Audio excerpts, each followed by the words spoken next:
que ja va fent estudis sobre la mobilitat del districte. És un estudi, crec, molt ben preparat i molt ben estudiat, amb diverses propostes o millores que podríem tenir com a servei, cosa que necessitem al barri.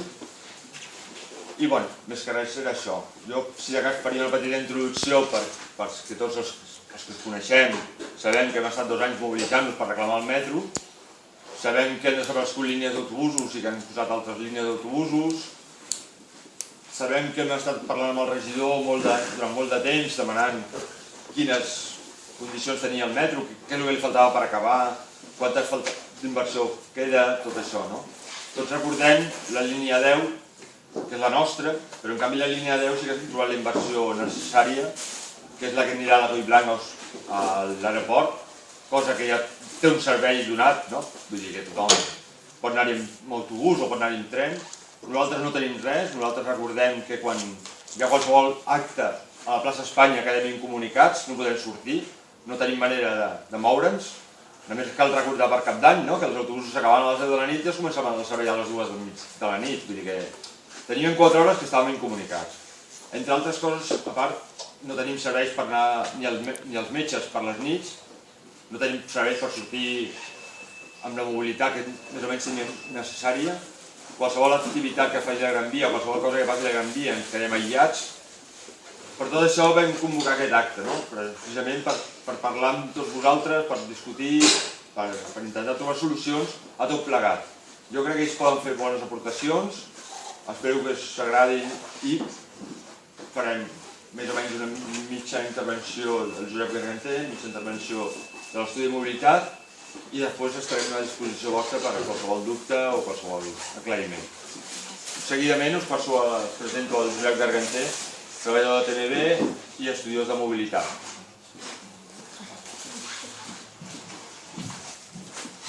Perfecte. Com ha dit el company, jo treballo, soc conductor d'autobusos de TMB des de fa aproximadament ja 13 anys. En concret estic al bus de barri de Gràcia Can Baró, que és la 114, però també he treballat a la Moció de Zona Franca, així que em conec tot aquest districte i el barri en concret. La gent de la CUP no som tècnics especialistes, no tenim dades que no pugui aconseguir qualsevol altre veí o veïna, i el que anem aconseguint bàsicament és perquè ens encaparronem amb algun tema i anem investigant o intentant traient dades com qualsevol altre veí o veïna de Barcelona li toca fer. Ho dic perquè les xifres que nosaltres maneguem, les dades que nosaltres podem aportar, són segurament, en alguns casos, segurament són les que vosaltres heu pogut anar descobrint als plens, els que heu pogut anar llegint als mitjans o els que us han arribat a través de plataformes tipus Stop Pujades o d'aquest tipus. Ho dic perquè, finalment, dintre del que implica el transport públic, com explicaré, hi ha una opacitat molt gran de com funciona, de qui ho manega, de qui en treu benefici i per què està en la situació que està. Nosaltres, com a CUP, el primer que hem de dir és que fem una aposta molt clara pel transport públic. Hi ha una cita que diu que una societat avançada no és la que el pobre va amb un cotxe privat, sinó la que el ric va en transport públic, perquè això vol dir que tothom té dret a la mobilitat i ho pot fer en condicions. Aquesta no és la societat que tenim. En realitat tenim una societat totalment contrària, en la qual s'ha patrocinat, s'ha promocionat el transport privat, qui se l'ha pogut permetre, òbviament, mentre que el transport públic és una qüestió que l'Ajuntament sap que ha d'existir, que ha de cuidar més o menys, perquè una ciutat com Barcelona no es pot permetre el luxe de no tindre autobusos o metro, però que en molts casos s'ho pren més com un negoci privat, o en el cas del transport metropolitans de Barcelona, del TMB, com una empresa on hi pot treure molta rendibilitat a nivell de càrrecs polítics col·locats a dins o moviments de diners d'un costat a un altre, com també explicaré. Per tant, nosaltres fem una aposta molt forta pel transport públic, però canviant radicalment el model de com està a dia d'avui. I per parlar del model, el primer és que hem de parlar de qui és propietari del transport públic en general de Barcelona. Doncs hi ha diferents entitats. Per un costat tenim TMB, que és una empresa pública però de gestió privada. De fet, TMB són dues empreses. Una és Transport de Barcelona S.A., que són els autobusos, i una altra és Ferrocarrils Metropolitans de Barcelona, que és el metro. Les dues són societats anònimes. Això vol dir que la gestió és privada, malgrat que els diners que entren són públics. Però com que és una S.A., vol dir que els comptes no estan a la web de la transparència, per exemple, que tant promociona la Generalitat. Els càrrecs directius que es col·loquen ho dirigeix el propi equip directiu i per tant funciona com una empresa privada. També a nivell intern. Això vol dir també, per exemple, que els treballadors i treballadores d'autobusos i de metro no són funcionaris. Nosaltres no som treballadors municipals estrictament. Això per un costat. Per l'altre, hi ha totes les licitacions que l'Ajuntament, mitjançant també l'ATM, que és l'Autoritat del Transport Metropolità, de la qual parlarem una mica després, ha anat externalitzant el servei. Posaré un parell de casos que tots sabreu. Un és el bus nocturn. El bus nocturn era un servei que abans feia Transports Metropolitans de Barcelona i que va licitar i va deixar que l'empresa Tuxal es quedés al servei.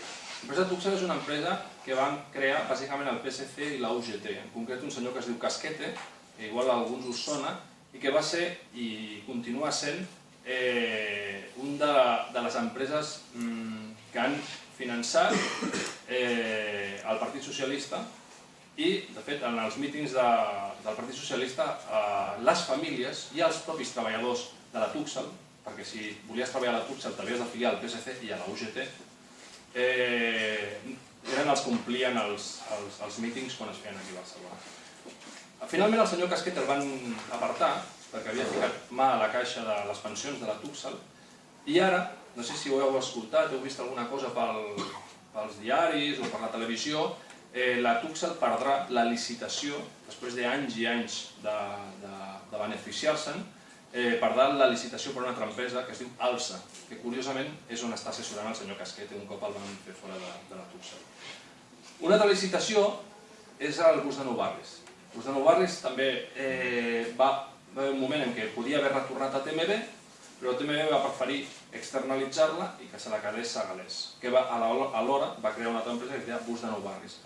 Els autobusos són literalment de TMB, de fet tenen el logo de TMB, però el conductor és de Segalés. Les condicions del treballador de Bus de Nou Barris són diferents a les condicions laborals del treballador de TMB. I el servei tampoc no és el mateix. I d'això ho saben bastant bé els veïns i veïnes de Nou Barris, que han protestat bastant perquè és un servei bastant dolent. Altres exemples d'empreses privades que estan gestionant el transport públic. Tenim el tram, com sabeu, el tramvia, són dues empreses que gestionen els dos trams del tramvia i el màxim accionista es diu Globalvia. Globalvia, bàsicament, el capital ve de dos costats. Un és de Bankia i l'altre és Fomento de Construcciones y Contratas, que segurament també us sonarà. Tramvia, bàsicament, tot el que seria la licitació d'obra pública, tot això s'ha pagat amb diner públic, però finalment l'empresa com a tal és una empresa privada. Així que tenim un finançament amb diner públic per finalment treure uns beneficis per empreses privades. O una altra externalització que s'ha fet en el cas del bicing. L'Ajuntament genera una empresa per promocionar l'ús de la bicicleta, malgrat que el nivell de carrils, de segregació de carrils de la bicicleta és molt limitat, per no dir alguna cosa pitjor, però el que fa és, en vez de generar una empresa pròpiament municipal, el que fa és ho licita i ho externalitza, generant també un servei precari i unes condicions dels treballadors també molt precàries. Això en quant a unes de les quantes empreses que hi ha movent els fils a Barcelona. S'ha de dir que totes aquestes empreses, és igual si són públiques en gestió privada, és igual si són empreses privades totalment, totes reben diners públics per cada validació que vosaltres feu. Això vol dir que vosaltres pugeu al tram, per la validació que feu, rebran una quantitat de diners anualment. I aquesta quantitat de diners ve de l'ATM, que és l'Autoritat del Transport Metropolità, que és a la vegada qui decideix cada any com van els preus del transport públic. Si es pugen, si es congelen, si es rebaixen. A l'ATM ara mateix hi ha sociovergència. Tenim, el president és el Santi Vila, que és el conseller de Mobilitat i Territori, exacte, el Territori, que com a mínim l'any passat, per lo que vaig estar mirant, s'endú un sou de 103.000 euros anuals, dietes a part. El segon de l'ATM es diu Joaquim Forn, és el president de TMB també, és el primer tinent d'alcalde de l'Ajuntament de Barcelona, és de Convergència també, com en Santi Vila, i ell pel càrrec a l'Ajuntament en concret s'endú, com a mínim l'any passat, 98.000 euros anuals. I el tercer és en Antoni Poveda, que és alcalde de Sant Joan d'Espí pel PSC. A l'ATM hi ha una majoria bastant aclaparadora del Partit Socialista i de Convergència. I per això, fins a un punt, han pogut arribar a un acord en Trias i en Collboni, a nivell de Barcelona, per poder decidir perquè aquest acord, que era bàsicament aquí a Barcelona, l'han extès perquè l'ATM l'assumís i congelés o baixés els preus en concret de l'AT10. Com deia, l'ATM finança amb diner públic a totes les empreses, és igual si són públiques, són privades, les finança mitjançant el bitlletatge. Al seu consell de direcció no només hi ha el PSC, també hi ha el PP, també hi ha Iniciativa, també hi ha Esquerra Republicana. I ells són els que han decidit licitar, externalitzar, privatitzar una altra faceta del transport públic, que és la gestió del pagament, de com paguem, de com comprem les targetes, que ells li diuen la T-mobilitat. La T-mobilitat serà una targeta, en comptes de paper com és actualment, de plàstic, per dir-ho d'alguna manera, en el qual tu anaràs recarregant i anaran cobrant segons els viatges que realitzis. Aquesta targeta, la gestió d'això ho han externalitzat a la Caixa i a 8 entitats bancàries més. Què entenem que implica la gestió privada o la privatització d'aquests serveis? Per exemple, en el tema de la T-mobilitat, del qual parlaré després, tothom està molt preocupat per el que implicarà. Coses tan sorprenents com que no aconseguíem saber exactament què implicava la T-mobilitat i ningú del Consell d'Administració ens donava informació, i ara parlo com a treballadors, perquè ho vam sol·licitar com a treballadors. Doncs vam anar a la CUP i a través del Parlament vam poder assistir a la seu de l'ATM perquè ens deixessin veure el contracte. Doncs la realitat és que el contracte no ens el van deixar veure. Primer perquè ens van deixar veure unes quantes fulles, així, però literalment així, que agafaven, per tornar d'això, no et deixaven fotocopiar, no et deixaven fotografiar, i a més hi havia parts del contracte que no te'l deixaven veure perquè deien que hi ha clàusules de confidencialitat, per tant no es podia veure. Perquè veiem el nivell d'opacitat que existeix.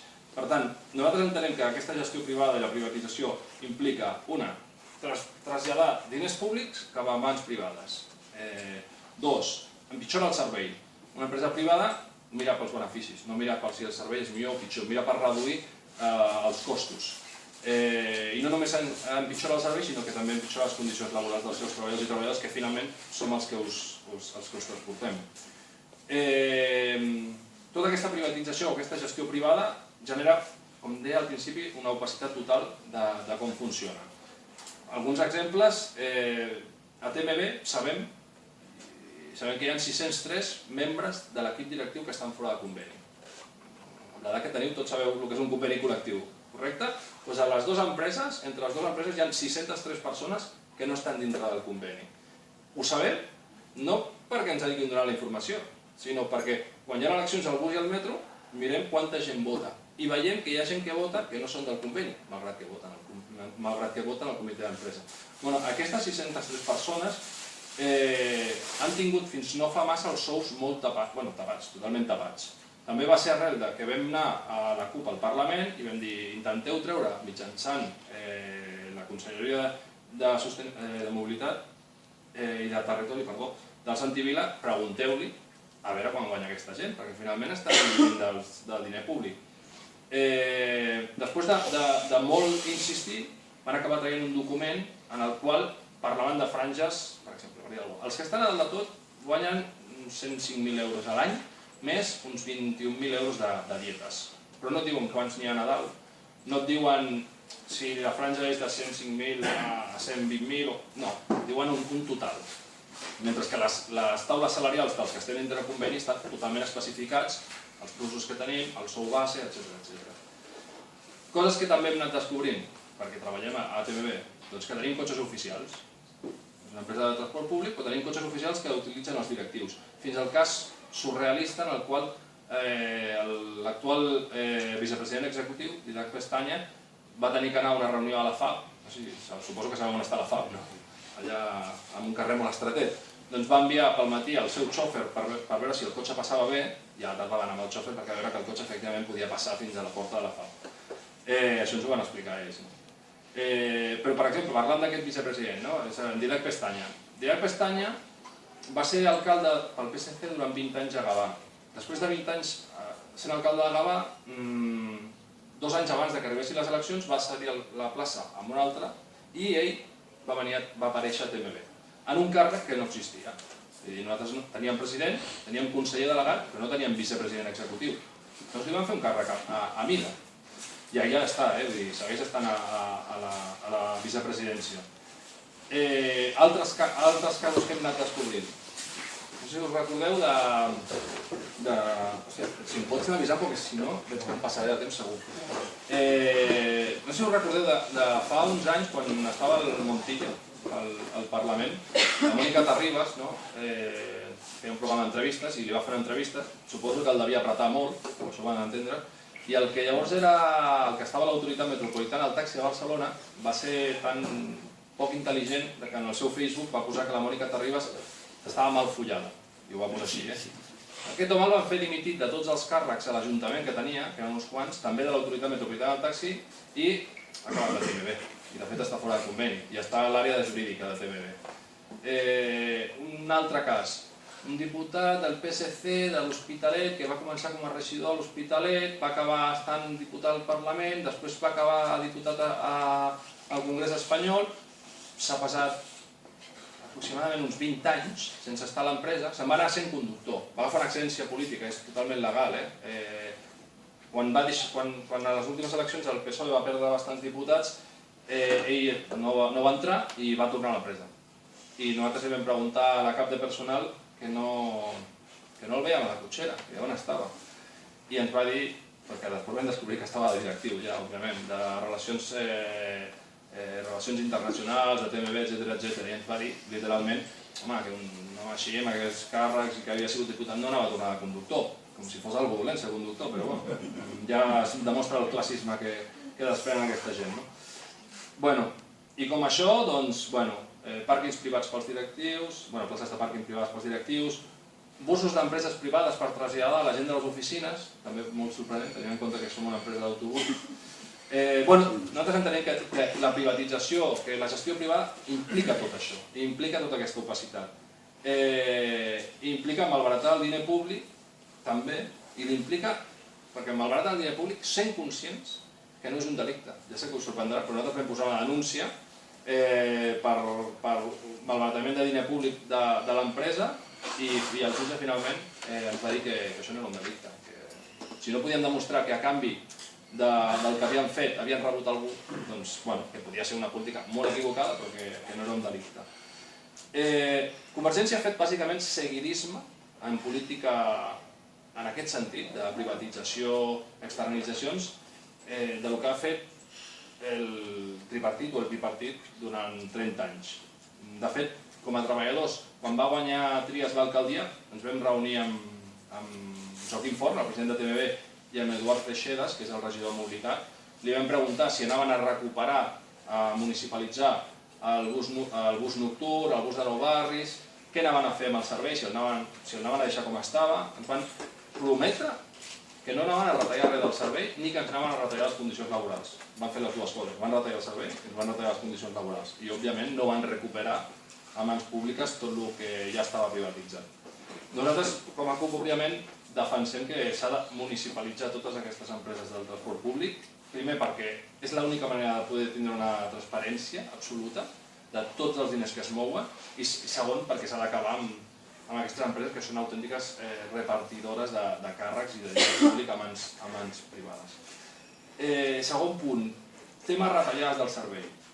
Les retallades del servei no són el 2012 o no comencen el 2012. Les retallades del servei tant al bus i al metro en concret, comencen el 2007 i comencen amb el PSC, amb iniciativa a l'Ajuntament. En el cas dels autobusos i de zona franca en concret, perquè ho he estat mirant abans de venir, entre el 2007 i el 2010 es van perdre un 7% del servei que passava per aquí, pel districte. El que sí que és cert és que el 2012 el Trias va aprofundir encara més la retallada i va eliminar línies senceres, en concret va eliminar la 31, la 35, la 105, la 158, va reduir totes les línies de dilluns a diumenge, especialment al cap de setmana, i va eliminar tots els busos de barri en diumenges i festes oficials.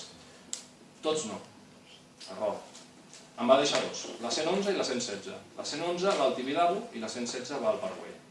No fa falta que us digui qui utilitza la 111 i la 116. La 109 en concret, que és una línia que s'utilitza molt per aquí, que havia tingut 35 serveis, es va quedar amb 18 serveis. I això implicava una freqüència de 15-18 minuts. I això ho sabem molt bé els que treballen a la cotxe de zona franca, perquè és normalment la línia que agafen per venir cap a la setmana. Després, dins de tot el marc de retallades que hi ha hagut del servei, hi ha hagut el tema de la nova xarxa bus. Des de l'Ajuntament s'ha venut com una gran millora del servei, com una gran aposta del transport públic. Jo us donaré una dada, i amb aquesta dada crec que us quedarà clar que una cosa és la imatge, una altra cosa és la realitat. Una cosa és el discurs, una altra cosa és el que tu després vius. Amb la nova xarxa bus s'han generat 13 línies noves. La D20. S'han eliminat 21. En generes 13, elimines 21. Perquè us feu una idea, en 4 anys no es va contractar ni un sol conductor. I es va anar jubilant gent, òbviament. Si algú creu que això no implica que hi ha menys servei al carrer, doncs jo crec que els que l'utilitzen ho saben perfectament. Així que han utilitzat la nova xarxa, en realitat, per reduir encara més el servei. Moltes línies que s'utilitzaven que abans només havies d'utilitzar un desplaçament, ara has d'utilitzar 2 línies diferents per fer el mateix desplaçament, el qual és molt intel·ligent per part d'ells, en el sentit que marques 2 vegades. Et costa un cop, diuen. En realitat et costa 2, perquè ells cobren les 2 validacions. Com deia abans, l'ATM els hi paga per les 2 validacions. Per tant, fins a un punt, les dades que diuen ha incrementat el nombre de passatgers, s'hauria de veure si realment és així o, com que estan comptant una persona 2 vegades, potser l'augment no és tal com diuen. Abans parlava del malbaratament, i que no és un delicte. Posaré 2 exemples del que nosaltres entenem com a malbaratament i d'utilitzar el transport públic com quasi una qüestió d'imatge i no com un dret o com un servei que és el que hauria de ser. Es van gastar en rotular 5 línies d'autobusos per la nova xarxa 174.000 euros. Això vol dir posar uns adhesius, que es veu la quadrícula, als costats. Per fer-se la foto està molt bé, però en realitat la gent quan espera l'autobús el veu de cara i el que li interessa és la línia, no si porta adhesius darrere. Però bueno, fa la foto, diuen que ha fet la nova xarxa i surt a La Vanguardia, al periòdico, i queda molt bé. Un altre és els 3 biarticulats de TMB. Els 3 biarticulats, perquè us feu una idea, un bus articulat costa 300.000 euros. Un bus biarticulat costa 800.000 euros. Això són 500.000 euros més. Estem parlant que la diferència de places com a molt pot ser entre 30 i 40 persones. Sí poden dir que Barcelona és l'única ciutat a l'estat espanyol que tenim biarticulats. El que no expliquen tant és que els biarticulats, el conductor o la conductora està separat, és com el tramvia, està separat del passatge. Això al principi els implicava que havia d'anar un conductor o conductora i una persona que cobrava. Com que no hi havia personal, havien retallat i no havien contractat i no tenien suficient personal, van decidir que la persona que cobrava no podia estar. I llavors van posar una màquina. I la màquina només et cobra 2,15, vull dir, si tens 5 euros o 3 euros no te cobra, perquè no dona canvi. Per tant, com que és evident que no li poden demanar a la gent que pagui si no te posen les opcions de pagar, en aquella línia, per exemple, no hi trobareu mai un comandament. No vull donar idees, però cada que faci el que cregui oportú. Però vull dir, allà no hi van els comandaments per una raó molt senzilla, perquè és que literalment si no vas amb 2 euros amb pizza, no pots comprar un bitllet. I si no va la targeta no la pots bescanviar perquè el conductor no et pot atendre perquè està tancant. Bueno, poc sorprenentment, perquè ara venen les eleccions, han estat retallant des del 2007 al 2012, foten la clatellada encara més forta, just abans d'eleccions Convergència i el PSC arriben a un acord i ens retornen part del que han retallat. Una cosa que deien que era impossible, que la manera de salvar el transport públic era retallant, que qualsevol tema d'inversió era, el col·lapse absolut. Doncs, sorprenentment, fa pocs mesos decideixen que arriben a un acord. I en concret, a la cotxera de Zona Franca han augmentat el servei de la línia 59, 68, 14, 22, 39, 64, 70, 78, H12 i D20. I, fa també 3 mesos, han començat a contractar gent, clar, per donar aquest servei que abans era impossible. Era impossible,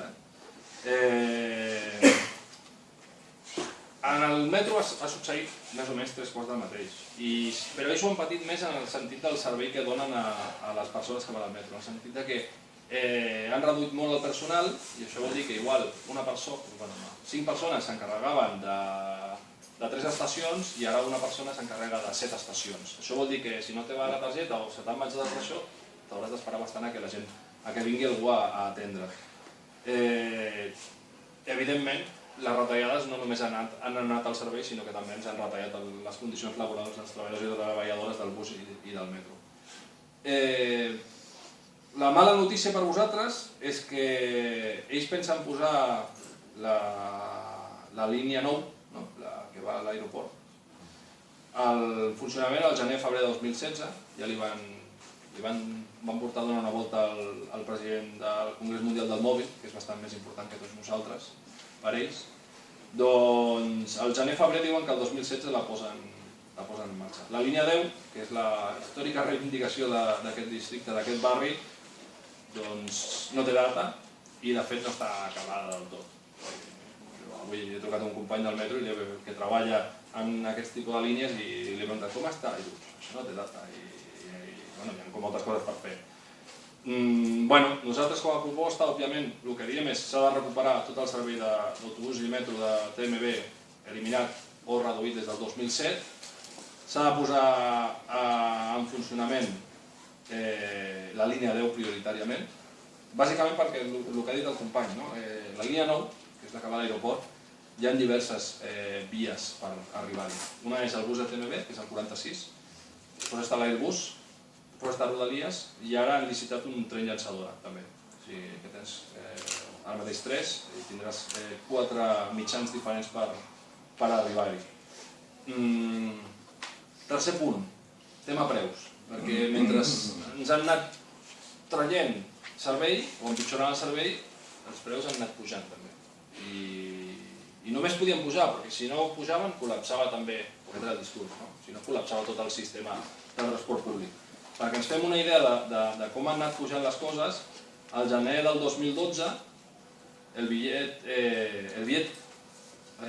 únic, per dir-ho, incrementava un 38% el 2012, 38%. No sé a qui li han pujat un 38% al sou, però nosaltres en realitat ens l'hem retallat. La T10 un 12% i el bus turístic un 4,2%. O sigui que els turistes no vinguin. El 2012 va ser un any fotut, perquè no només ens van retallar el servei, o ens el van tornar a retallar, sinó que ens van pujar 2 cops les tarifes. Un al gener del 2012 i un altre al setembre del 2012. El bitllet senzill ja va passar a 2 euros i la T10 va passar de 9,25 a 9,45. 2013, continuem amb les pujades. La T10, que és el títol que més s'ha utilitzat des del 2004 fins llavors, arribava ja a un 63% d'augment. L'augment era d'un 5,1, quan l'IPC en aquell moment era del 0,3. Això perquè veiem el que ens podia pujar el sou en comparació amb el que pujaven serveis bàsics. I això tenia en compte el que ja havia anat pujant anteriorment. El 2004 continuen amb la mateixa ratxa la T10 incrementa un 5,10% i passa ja a costar 10,30, supera el límit dels 10 euros. I l'ATM també autoritza tornar a pujar el bitllet senzill a un 7,5 i ja passa als 2,15 euros actualment. I el mateix amb la T-mes, la T-trimestre, la T-jove, perquè ens fem una idea, des del 2010 fins al 2014 la T10 va pujar un 29,5. Des del 2010 estem en plena crisi